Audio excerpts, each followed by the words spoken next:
All right, Benny, let's take a quick look here. We're going to go to the first of our top 12. Let's see if I can make this so that it's very easy to see, hopefully. How you feeling about that? You see that okay? Yeah, I see that great. Excellent, excellent. Okay, so bottom to top, number 12, we have our Arizona Cardinals, actually in a three-way tie on average. ATD is average turnover differential. That's the difference between the takeaways and the giveaways. And if you look at 12, 11, and 10, you'll see I'm locked step at 0.3 average turnovers per game. And again, this is a stat that can be either positive or negative. This is the positive side. So you're looking at the top 12. We chose 12 because that's how many playoff spots are there. So we looking at that correlation between our statistics and the playoffs. And as you can see by the letters, and Baltimore Ravens are the only ones that have the two little symbols there, meaning that they pretty much have locked up home court. They've locked it all up. They can't do any better than what they've done right there. The X's and the Z's, you know, where you either made the playoffs or you won your division, they're all there, but there's still things to be determined. So 0.3, you get up to 9. To 9, you have 0.4 with your Buffalo Bills, and 8 and 7 at about a half a turnover differential. The Chiefs showing up in the top 12, Ben, and the Steelers at 0.5, and we know they've been strong. So let's stop there with the first half or the bottom half of the top 12. Any comments you have on that? What I like to say is that let's start with number 7, the Pittsburgh Steelers. Started off really hot, bunch of takeaways, not many giveaways, but they've been riding that for a long time, and things have kind of changed over there in the Steel City. Things aren't so great on that defense anymore, mostly because the offense can't generate much, but they've only dropped to 7. Kansas City, I would say, is probably coming on. Their defense is playing better, more takeaways than giveaways. And, of course, Patrick Mahomes holds on to the ball pretty well, protects the ball. Their offense is really good. Buffalo Bills sitting in a nice place, really good defense. Not great in the takeaway department. They're more stronger, I think we'll see, in the points against category. Same thing with the Tennessee Titans. Kind of the same thing with the Niners. My question to you is, how does it feel to have the Arizona Cardinals sitting at the same number you are in any category? You know, last week, I'm going to use your word on you again. Okay, go ahead. When I was talking about potential intriguing games of the week. You're right. I threw the Cardinal game out there, and you, let me put air quotes up, poo-pooed it. I did. I poo-pooed it. I did. And let me tell you, watching some film and some interviews, they interviewed Cliff Kingsbury, coach of the Arizona Cardinals, and they were talking about one particular play, and he's like, "Yeah, we stole this one from the Ravens." So he might be running the air raid, but whatever the Ravens are running, he's incorporating a little bit of that in there too, man. So that was an interesting game. I was very surprised at that. Very surprised. All right. Number 6, Baltimore Ravens. We just talked about them guys at 0.7. They're all under just under 1 turnover, net turnover, or average turnover differential. Seahawks, Saints, and Packers all at 0.8. Vikings at 0.9. Man, I can't wait till we talk about that game. That was the intriguing game of the week last week for me. And then right on top of all this, as they have been pretty much all season, right? Yeah, pretty much. Pretty much all season. We're talking about the New England Patriots. They're the only ones above an average of 1 turnover differential per not per, average turnover differential at 1.5. So long story short, don't play around with the Patriots as they're starting to find their little bit of groove offensively. We'll talk about that. All right. Okay. So next, what we're going to do is we're going to get ready to move. I want to set this up and make sure that we have this. Yeah. All good. All good. We're going to talk about average points against. Now, this is defense. They say offense sells tickets, defense wins championships. All right. Can you see that okay? Yes, sir. Looks good. All right. So, LA Chargers having to show up in the top 12, which means that if their defense is holding teams to an average point against of 20.9, that's under 21 points, you're telling me that Phillip Rivers can't do better than that on an ongoing basis. I'm a little surprised. Dallas Cowboys leading all the yardage figures, points against, they're giving up 20. Broncos giving up 20. So those are your 20 group. Your 19 group would be the Packers, the Niners, and the Chiefs. That's an interesting grouping of defense. My Niners have won, but they've given up a lot of points. And that, like in that last win there, that was like 30 points that they gave up. Like really threw that average out a little bit, and really knocked it out. If you were to look at the last 3 weeks for the Niners, which I did, they literally are in 31st place for points against in the last 3 weeks. Wow. So they really got hit up bad. 35.3 average over the last 3 weeks. So some things, when you always say, how do you feel about your team? I'm like, I'm a little concerned here, there. There's some reasons to be. But we averaged 30 points. We're up in that area. We'll talk about that in terms of scoring. All right, 18-point group. You're talking the Vikings, the Bears, and the Steelers, and the Ravens all giving up at 18 point area, just under 19 points. We'll stop there. That's number 3 before we go to your favorite defensive team of the year and the obvious leader. What do you got on defense for me? Well, I'm going to start at the bottom, but I'm going to make it really quick. The LA Chargers have had trouble stopping every and anybody, but they haven't been really blown out that often. They did have a couple of really bad games defensively. They're getting no help from their offense, and it seems to get worse and worse every week. Dallas Cowboys, for the supposedly great and talented offense that they have, and on paper, it obviously is a very talented offense. The defense has a lot of holes, and I just feel like they're getting out schemed. They're going to have to look at their offensive and defensive coordinators sometime in the off season. Denver Broncos, I'll give them kudos for holding teams to 20 or an average of 20 per game, because their offenses really struggle. The Packers, up and down. Niners, up and down, but should not be, except for they've gotten in some really big shootouts. But if you go back and look at their schedule, Niners had a rough schedule. Y'all played a bunch of really good teams in a short period of time. I don't know what to say except Mr. Shanahan has got to make sure that he scores a lot of points every week, because some of these better offensive teams have given you guys trouble. Kansas City has never been great on defense, but they are getting better. And where are we stopping at? The 18s, Minnesota.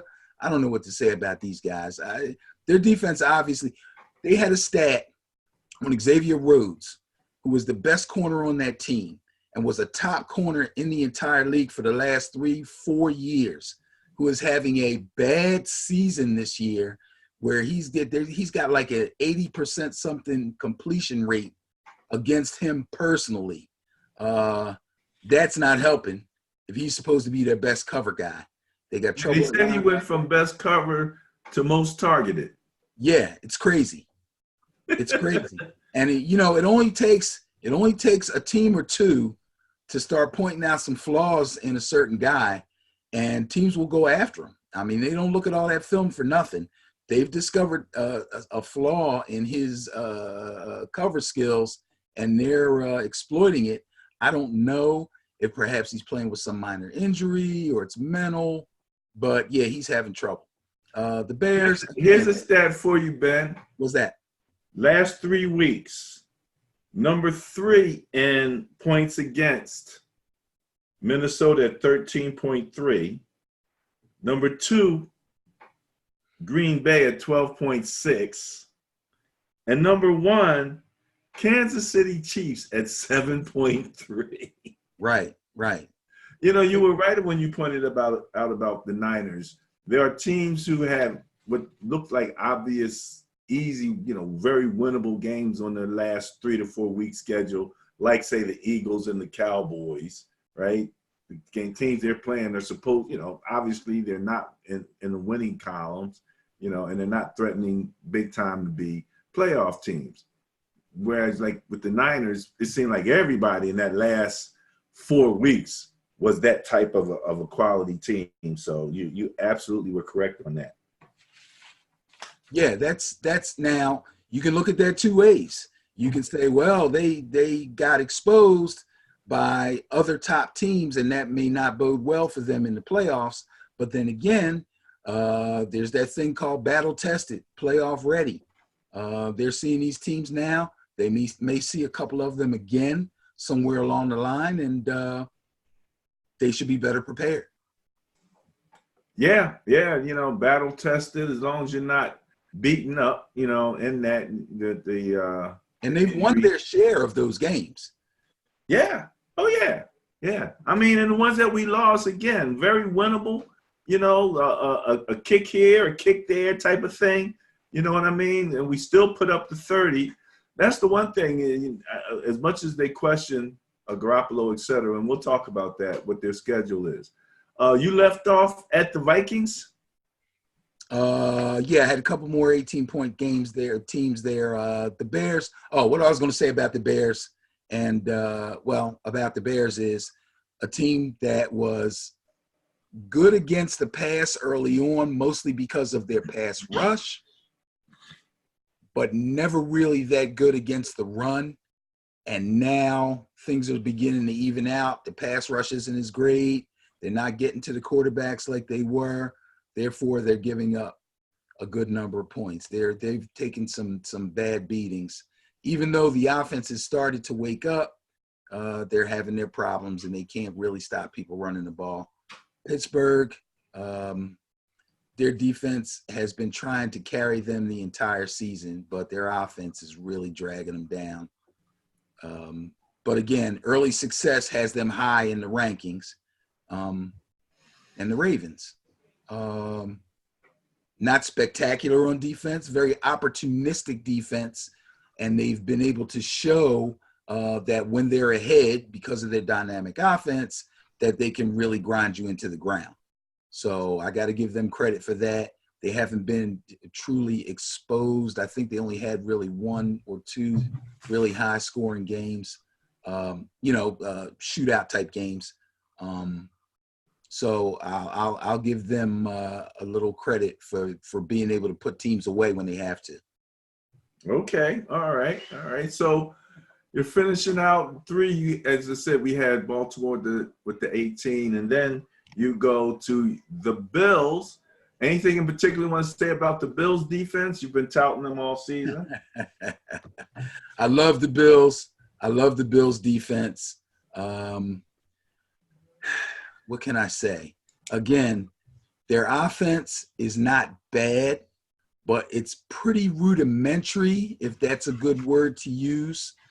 Josh Allen has shown that he can throw the ball, and he's pretty accurate, but they don't really have a dynamic receiving core, and they're just now making the transition between a pretty good rookie running back and an old vet headed for the Hall of Fame, I hope, in Frank Gore, starting to be on the sideline a little bit more. So their offense is still kind of in transition, but their defense, I think, will bode them well in the playoffs.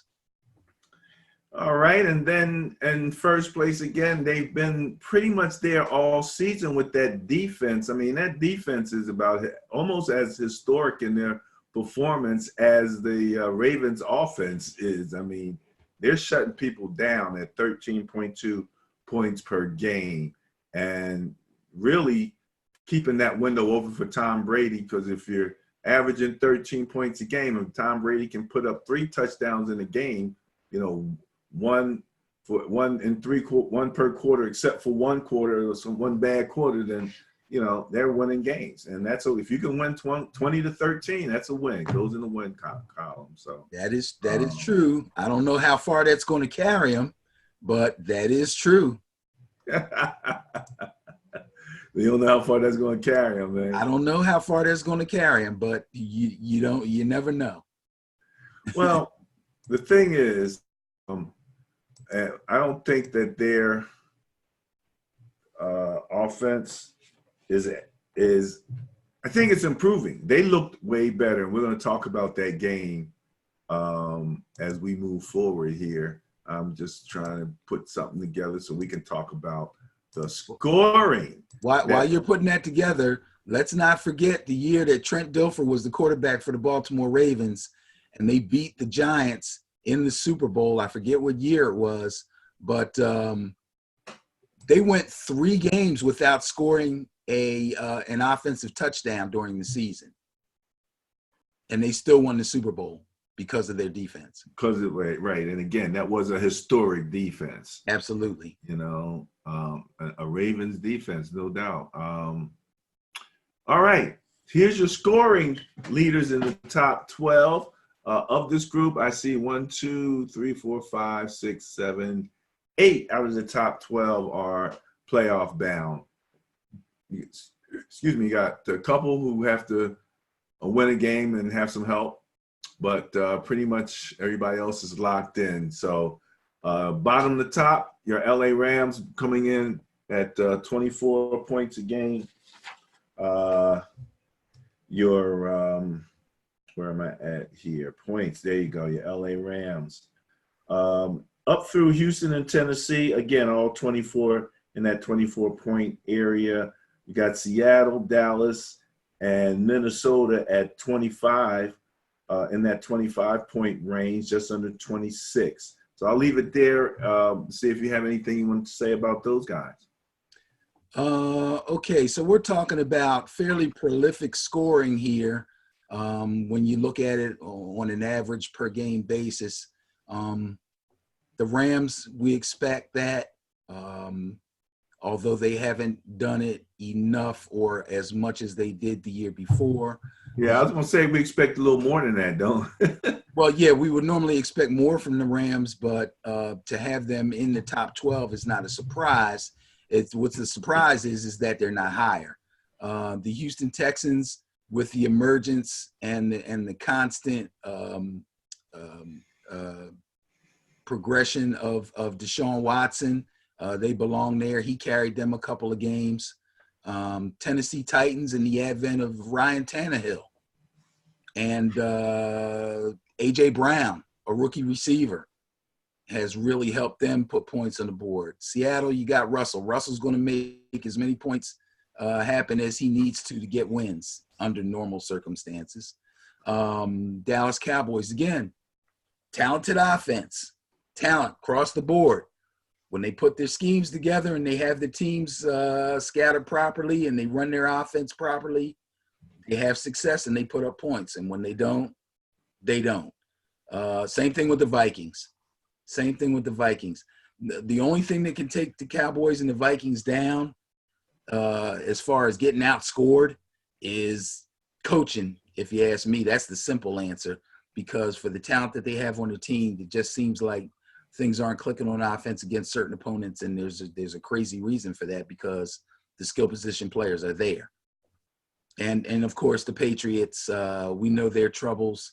They don't have the stellar group of skill position players that some of these other teams have, yet somehow, some way, they put things together. So they're where they are because of coaching, and the teams below them are probably there, or at least the Vikings and the Cowboys are where they are because of coaching. You know, it's interesting, and I've had that conversation about we'll talk about that game of coaching being an issue in that Vikings, game for the Vikings. But if you really think about it, 28 points is one touchdown a quarter. Right. 15-minute quarters. And if you can get one touchdown a quarter, you're in the top 5 right. scoring around here. Tampa Bay coming in. Okay, let's just stop. We'll let you say what you want, Tampa Bay and your boy Jameis, if you have anything to say relative to scoring on that. Why are you pulling them out? We didn't do the Saints and the Chiefs. You gonna just eliminate them from the The Saints, I'm sorry, yeah. Well, the Saints and the Chiefs, 28 points. That's the 28 points that I was talking about. Right. Which is, if that's what it is, that's what it is. One touchdown a quarter on average. You look at those two offenses, that's the least we expect from them. So they should be happy where they are and expect to improve and get better and do what they have to do to put points up in the playoffs. So, yes, I can't say a lot about them. Now we'll talk about the old Tampa Bay Buccaneers. They are who we thought Jameis Winston was. I'm not going to let you get away with that line much longer, buddy. That's a classic. They are who we thought they were and all that stuff. And you can shape it any way you want and make it fit. So that's all I'm doing. But this guy, man, he's unbelievable. I tell you what, the Tampa Bay Buccaneers got a long way to go. And they've got a lot of decisions to make in a lot of positions. But Jameis Winston can score some touchdowns, man. And if you had him on your fantasy team, he probably carried you to the playoffs. He could have carried you to the playoffs week after week after week. I don't think there was a week maybe 1 or 2 weeks when he scored less than 3 touchdowns. Of course, he probably went a couple of weeks where he threw less than 3 interceptions too, but but the man put points on the board. When I watched the game, first pass, pick 6, and then to talk about the philosophy of how you can just forget that and go to the next one. You know what I mean? Right. And he's got that philosophy. That part is entrenched. And basically, I said a couple weeks ago, if he can just reduce his turnovers by 1, because he's so prolific relative to scoring, it could really be a big help to his team. And you can get away with 1 or 2 if you're putting up those types of scoring numbers, So, all right, where were we here? We were about to do the last or the top 2 and scoring here. So again, my beloved San Francisco 49ers, 30-point-a-game team. I didn't see them as a 30-point team, this year, but they are who I wish they are. They are who I told you they could be. Okay, I hear you. Right? I hear you. We didn't expect 30 points a game on average from these guys because they were pretty much recognized as a running team, a heavy run team. And because in the search for balance, they tripped and stumbled and found themselves with Emmanuel Sanders and Deebo Samuel emerges, and even a Kendrick Bourne. Kendrick Bourne, where did he come from? All the guy does is get first downs. I mean, hey, they've gotten some games where they've had to put points up and they had to test Jimmy G more than they probably wanted to, and he has pretty much come through. Pretty much. 3rd and 16 came through. Came up with another 3rd and 16, hit them deep, right in the heart, set them up for the win. That was big. That was big. Okay, we'll talk about that later. And the Ravens at 33.5 points per game. What do you got? Well, I tell you what, I don't think anybody has fully figured out their offense yet. They did get a little trouble from someone. My mind is so rattled with statistics and past games that I can't remember who it was, but I think the word blueprint got used, and then that went right out the window because Lamar Jackson is just so much better than anybody expected him to be.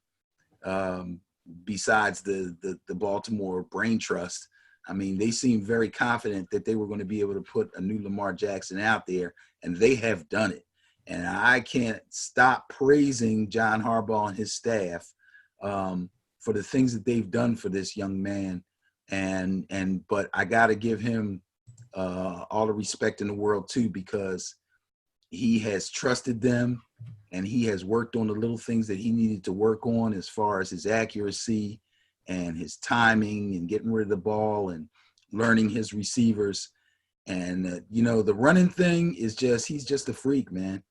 People on Facebook actually arguing about if he is as good as Michael Vick. And we know statistically, yeah, okay, he broke Vick's record or whatever. But Michael Vick, if you go back and look, he ran mostly because he had to. Lamar Jackson runs mostly because it's designed for him. So you add on his scrambles and his ad libs, and that's why the record got broken. He's just special, man. The dude is just special.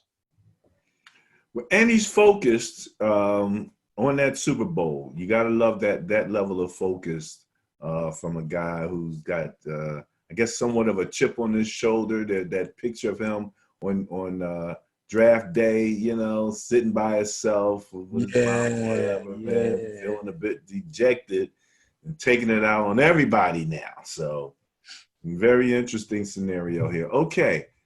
Let's get to the pièce de résistance for this part of the show, the average net points. So it's really nice to score a lot of points, but just like in your personal financial life with your net worth statement, if you're making 100,000 and you're spending 101,000 at a whole nother level.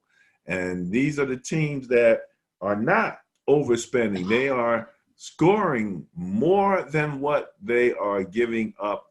Consequently, they are in a positive.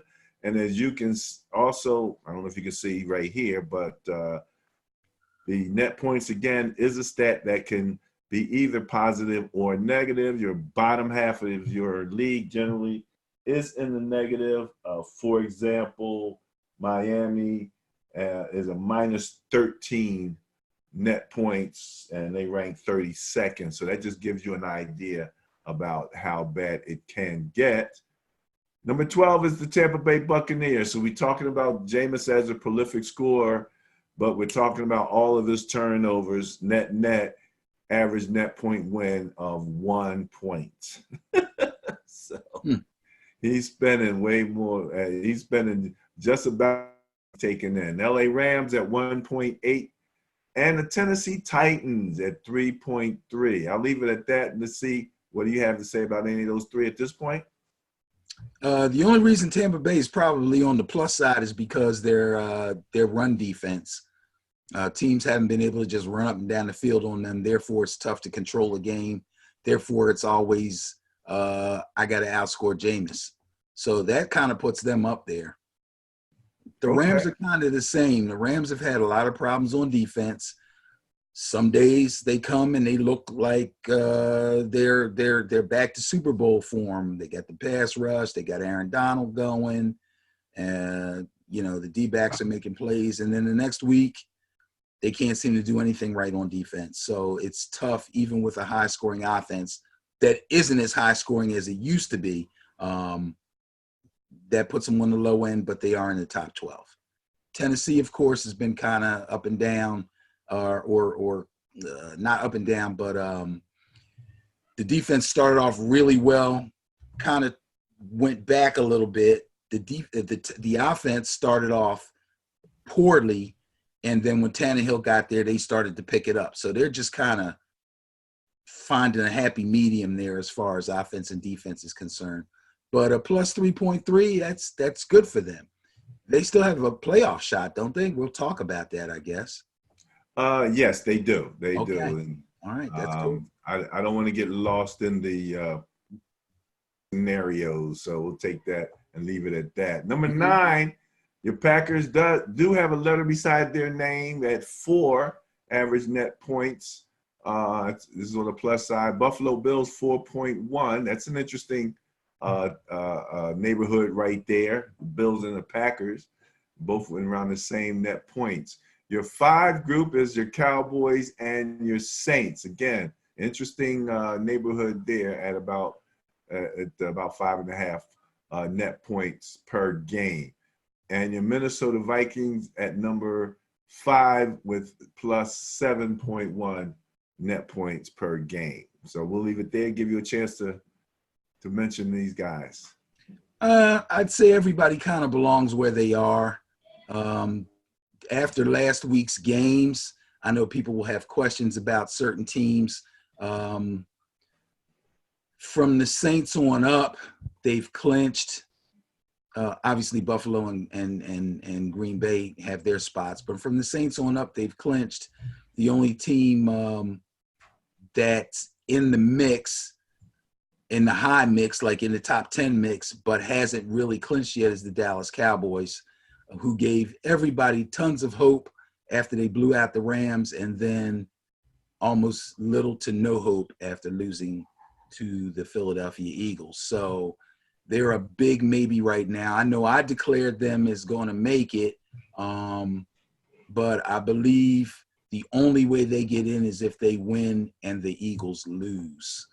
So that's a tough one for them. But the Saints, they're cool. I would expect the number to be higher, but it will rise in the playoffs. The Vikings, I don't know. I don't know if last week was a blip or not. So it's hard to say with those guys. Yeah, Vikings, and we'll talk a little more about the game when we move to the next segment. But there's some issues there, coaching-wise, quarterback-wise, and protection-wise, which I guess goes back to coaching. But all right, here we go. With number 4, your Chiefs at 8.9. So we're still in the single digits, average net points per game. And again, in the last 3 weeks, when I'm looking at net points, the Chiefs are actually in first place at 16.7.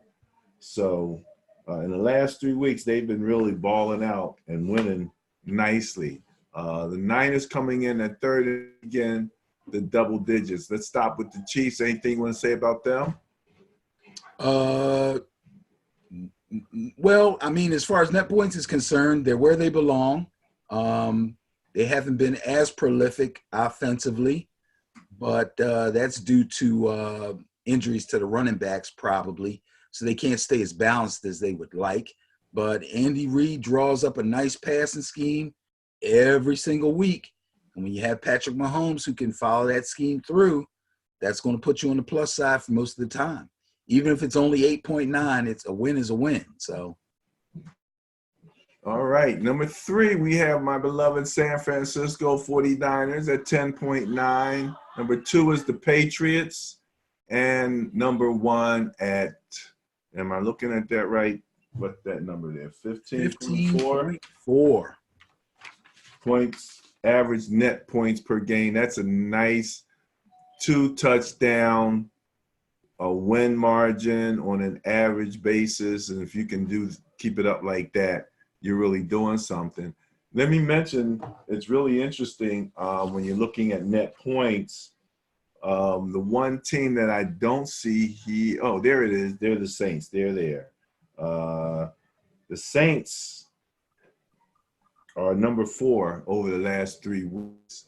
So where are they here? Number 6? Yeah, they're 6 overall. So you got to keep an eye on them guys, man. Drew Brees playing like a king, and he's got the receivers. You text me, what's his name? The receiver. Michael Thomas in capital letters, baby. breaking the record, making history. Can't guard Mike. Can't guard Mike, man. So there you go. All right. So that wraps up the top 12 section of this. Before we move on to the review of last week, anything you want to say about the top 12?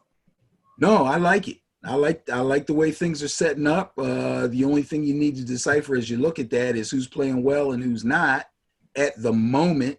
But as we've seen over the past couple of weeks, those things can change very quickly from week to week.